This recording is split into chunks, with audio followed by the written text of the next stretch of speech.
ভোলা থেকে বরিশাল যাতায়াতে সেতু নির্মাণ সহ ৫ দফা দাবিতে শাহবাগ মোড় অবরোধ করে রাখেন রাজধানীতে থাকা ভোলাবাসীরা। এতে প্রায় ৩ ঘন্টা বন্ধ থাকে যান চলাচল। পরে সন্ধ্যা ৬:৩০টার পর পরিস্থিতি স্বাভাবিক হয়। জুমার নামাজের পর রাজধানীর বিভিন্ন স্থান থেকে মিছিল নিয়ে তারা শাহবাগ এলাকায় জড়ো হতে শুরু করেন। বিকেলে পরিস্থিতি মোকাবেলায় শাহবাগ থেকে বাংলা মোটরমুখী সড়কে ব্যারিকেড দিয়ে সতর্ক অবস্থান নেয় পুলিশ। পরে মিছিল নিয়ে আন্দোলনকারীরা যমুনা অভিমুখে যাত্রা শুরু করলে আইন শৃঙ্খলা বাহিনী তাদের আটকে দেয়।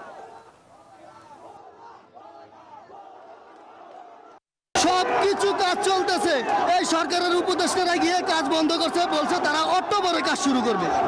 আবার নভেম্বরে তিনটা মিটিং এর পরে বলছে যে নভেম্বরে কাজ শুরু করবে। এই নভেম্বর মাসে আইসা তারা বলতেছে কোনো শীত দিব না। ভোলার মানুষ কর্মঠ, শক্তিশালী, সাহসী। এই জনসংখ্যাকে জনসম্পদে রূপান্তর করার জন্য আমাদের শিক্ষা, চিকিৎসা, অর্থনীতি এবং সংস্কৃতি সর্বক্ষেত্রে উন্নয়নের জন্য একমাত্র ভোলা বরিশাল সেতুই আমাদের চাই।